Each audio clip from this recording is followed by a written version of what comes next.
Blessed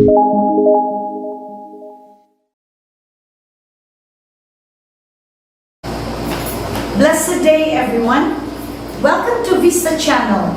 I am Cindy Chua, and I'll bring you good news. Today, I will be talking about the greatest storm in your life. Please open with me your Bible on Mark chapter 4, verse 35 to 41. On that day, when evening had come, he said to them, "Let us go across to the other side." And leaving the crowd, they took him with them in the boat, just as he was. And other boats were with him. And a great windstorm arose, and the waves were breaking into the boat, so that the boat was already filling. But he was in the stern asleep on the cushion, and they woke him and said to him, "Teacher, do you not care that we are perishing?" And he awoke and rebuked the wind and said to the sea, "Peace, be still." And the wind ceased, and there was a great calm. He said to them, "Why are you so afraid? Have you still no faith?" And they were filled with great fear and said to one another, "Who then is this, that even the wind and the sea obey him?" Mga igsoon, mangutana ko sa inyo, what is the worst storm you've ever been through in your life? Lain-lain man tayo mga storms. But here, I'm trying to say is, imong storm, imong problema, imong mga challenges sa imong kinabuhi could be considered storm. So what is the greatest storm in your life? For instance, imong anak, dugay ng nadroga, di na muulit sa balay. So, ikaw mahadlok kayo ka nga, basi badakpan imong anak sa pulis. So you consider it the greatest storm. In your marriage, sa imong bana, or sa imong asawa, is not working out. Imong bana, muuli nga, hubog, problema kayo ka, and you consider this as greatest storm in your life. Or probably literal storm. Katong mag-earthquake, gani na grabe kayo, nga dagang kayong mga balay na tumpag dito sa Makilala, sa Oriental, dapit, katong Bagyo Yolanda, katong dito sa Baganga. So this could be literal storm. But here, you can, kung wala ka aning mga experience, you can consider also ang mga challenges sa imuhang kinabuhi. So what is the greatest storm that you've ever been through? How did the disciples react to this storm? And what did many of them do for a living? Let us look at Mark chapter 1 verse 16 to 19. Diri i-describe nga kasagaran sa ilaha are fishermen. Therefore, kato di ay storms on the Sea of Galilee, and this one must have been fierce for them to fear for their lives. Ibig sabihin, nahadlok yun sila sa kato nga storm. Kaya nga naman yun nga, ilan naman ganing ipukaw si Jesus, umingon sila, "Teacher, do you not care that we are perishing?" Diri makita ni mo nung igsoon nga ang tawag nila kay Jesus, teacher. O dito ni mo makita sa ending nga ningon sila, "Who then is this that even the wind and the sea obey him?" So wala pa gid sila kaila kay Jesus kaayo ani nga time. Ano wala pang lagi tawag, Master, Lord, God. Diba? Wala, teacher. Okay? Karon akong next question. Kani ba nga event sa Bible gituyo ba ni Jesus to put his disciples to test? Akong tubag, yes. Nga naman, Because Jesus wants them to know that it is God's power working in Him. And that, kini nga power, mauni siya makita pohon, muni sa ato ang time, nga God is at work. Gipukaw nila si Jesus, di ba? O sa ingon nila, Teacher, do you not care that we are perishing? Murabag sa Bisaya, may yung kag, bangon na! Kay mga lunod na ta, mga matay na ta. But, pagpukaw nila kay Jesus, kung sa gihimo ni Jesus, two things also. He awoke and rebuked. Duha ka butang. And iyang rebuke ang wind. O ingon siya sa sea. Peace, be still. Peace. Be still.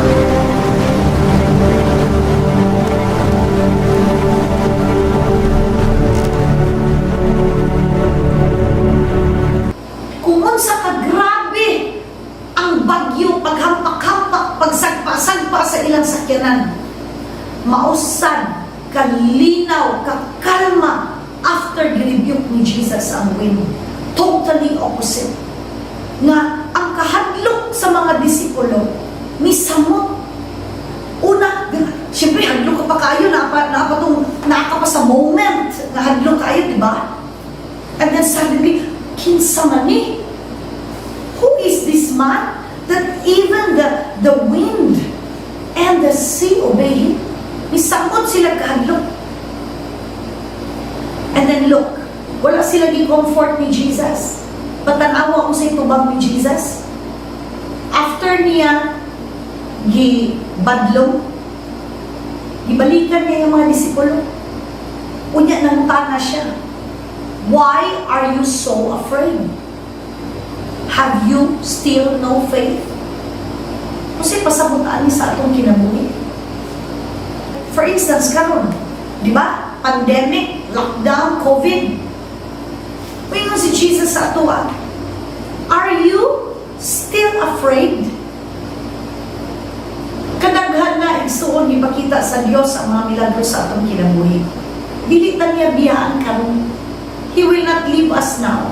What does Jesus want us to see in this event in the Bible? Jesus takes his disciples from classroom to laboratory. Now, ato ang i-describe, what is a classroom? A classroom contains a teacher and students, di ba? Diri sa classroom, nga akong gina-describe, diri ginapakita ni Jesus ang mga how to and what to sa iyang mga disciples. Di ba before sila ni sakay sa bangka, gipakita sa ni Jesus, nagtudlo siya, gawali siya, di ba? Because He wants to show them by example. But ang laboratory, kanang hands-on, kanang, di ba, maggunit kang tube, maggunit ka o mga fire, mga unsa na ng mga chemicals, kay hands-on ka. Diri, ang laboratory nga akong pasabot, personal yun nila na experience ang milagro sa Dios. Kasi sila yun mismo ang nakasinati sa milagro. Akong question, kini bang nahisulat diri? Gituyo ba ni Jesus nga panghitabo? Akong tubag, yes. Tanawa gud mga igsoon. Si Jesus mismo ang nag-ingon, let us go across to the other side. And then immediately he went to sleep. So dire, tanaw na to ni siya, because everything that is written in the Bible has a meaning. Dili ni siya kanang basta nasulat lang. There are key words na bantayan nato, na ay mga, para saan yun? Let us go across to the other side.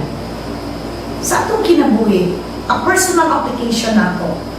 Ingon ni Jesus, wanto ta sa pikas, bahin, okay, to the other side. So, for example, kani karon no, nata sa atong comfort zone, wapo atong trabaho, 8 hours a day, nata sa office, or enjoy kayo sa imong ministry, kasimba ang mga tao, mga sa church, and everything is normal. But suddenly, biglang nag-usab ang tanan. Igsoon, this is just a reminder for us that even here in the Bible, nang ingon si Jesus, let us go across to the other side. So, ibig sabihin, adto na punta sa pikas side. Mauni siya karon ang nahitabo. Suddenly, nabigla ta. Wala na to, walay signs. Nga na'y bagyo, walay signs, nga na'y COVID, mo abot o pinakalit, nga may imunani de abi na to, kadali lang ni, uy, ni taas na, isa kabulan, 2 kabulan, 3 kabulan, taas naman, unong na kabulan. Wapata ka ba nung igsoon kung hatod ka nung sa agad. We are caught unaware. But remember, kining mga butanga, mulabay lang. Anawag sa next chapter, sa chapter 5, asa nagsugod ang Word of God. Ingon diriyo, chapter 5, and they came over unto the other side of the sea. Diba? Nagsugod siya nga let us go across the other side. So, giplano niya so that ang iyang mga disciples makakita, maka-hands-on experience, maka-laboratory experience sa power of God. And then, after anak, nakatabok sila. Igsoon dili forever si God masuko. His anger will not last forever. And even the night will not last forever. Nagibuntag igsoon. So, kining tanan nga nahitabo sa tuwa, ikaw, imong anak na drugs, imong bana sige inom, ang imong office mate, kalbaryo kayo nimo, imong business na sara, na kay 300 ka employees, or na kay 500 ka employees, how are you going to pay them? Mga regular employees na ni, dako kay kag problema. But I tell you, igsoon, these are just temporary. Moabot ra gyapon ka. You can cross over to the other side of the sea. Dili aksidente nga ipanulat kining tanan sa Biblia, because this is to remind us now when we become hopeless. Nga sa time, sa panahon ni Jesus, nangahitabo na ng mga butangan. But this is the Word of God to encourage us. Kita po mga igsoon, may gunta nga, nako ba si Jesus?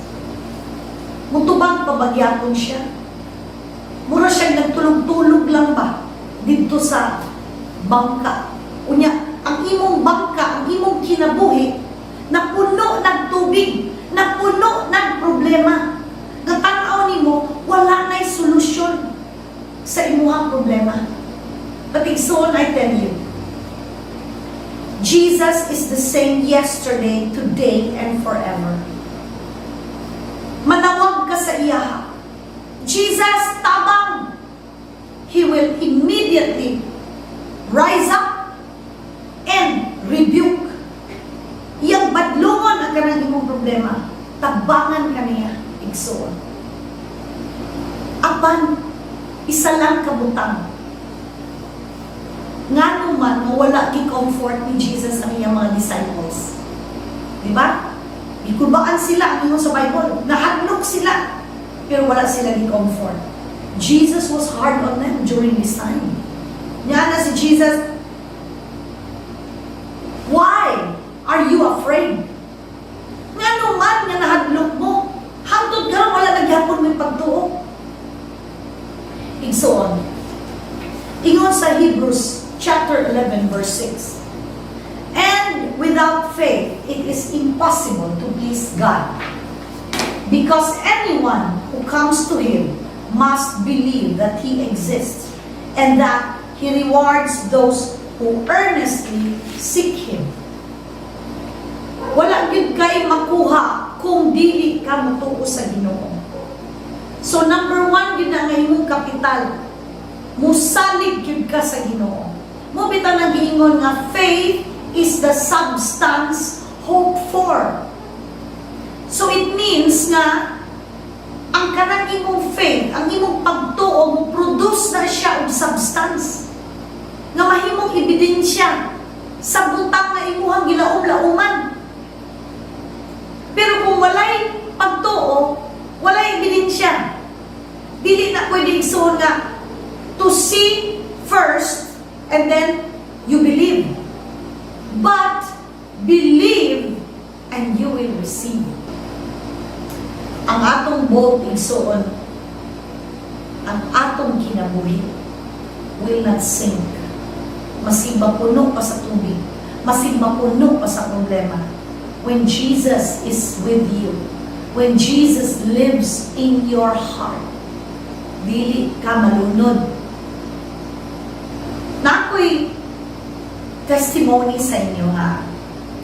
It was last year nga nidala mi sa among friend. Sponsor siya sa among trip to Tonle Sap sa Siem Reap.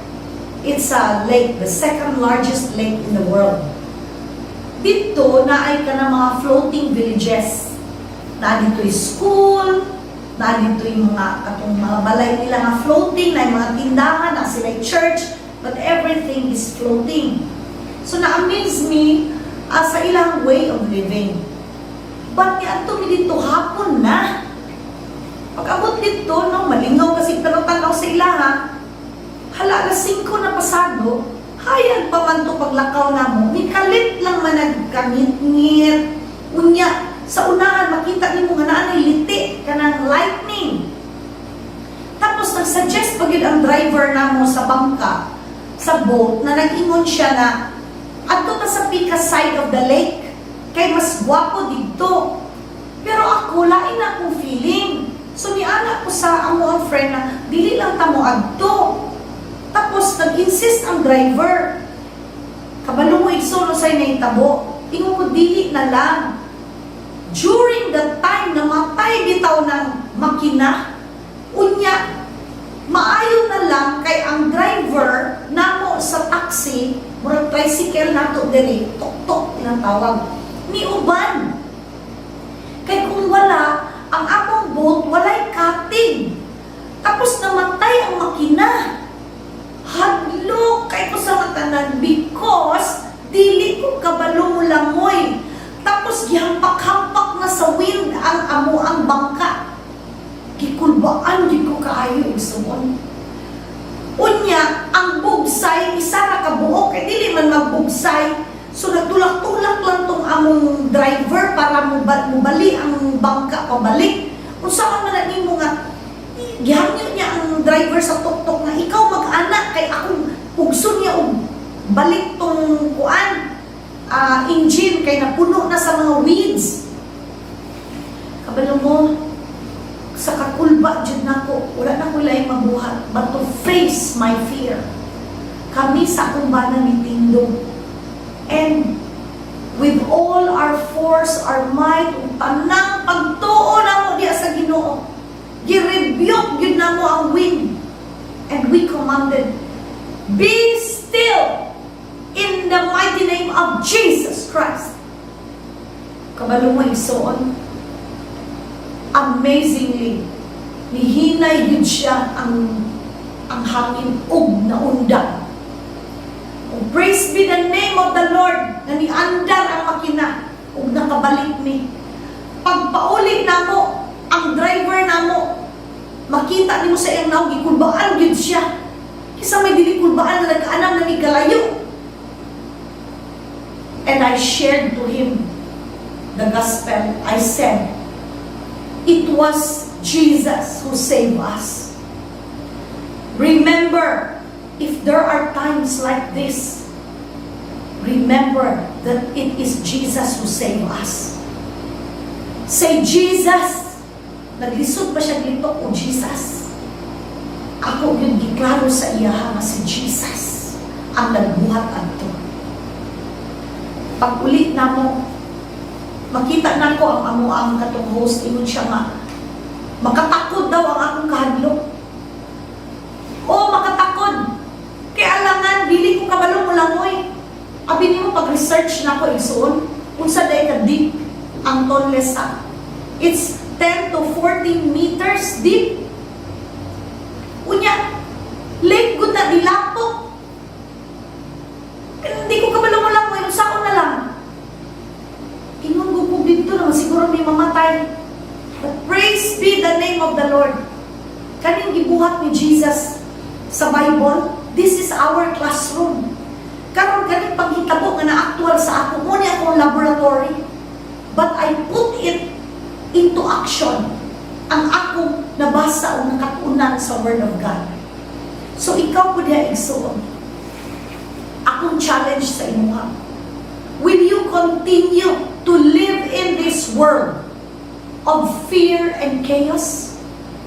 Seeing yourself orphan or alone without the power of God? Living in a world controlled by the power of Satan? Or you can be open to hearing the message and promises of Jesus, in whom we are told that the kingdom of God has come into our midst and now offers a whole new future for our world and for your life.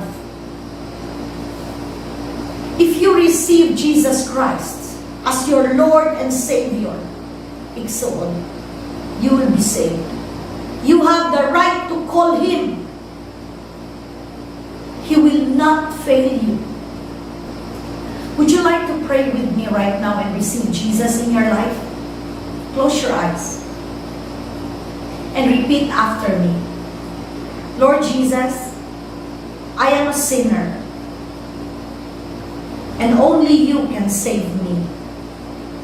And today I decide that I will receive you as my Lord and Savior, and my sins are cleansed by your blood. You are now my Lord, my Master, and my Savior. Thank you that my name is written in the book of life. In Jesus' name, amen. If you prayed that prayer by heart, so when you are saved, your name is now written in the book of life. By the way, if you have prayer requests, you can email me at cindychua.vistachannel@gmail.com. Me and my family will pray for you. And don't forget to email me for the answered prayers and victories in your life. God bless, and thank you for watching.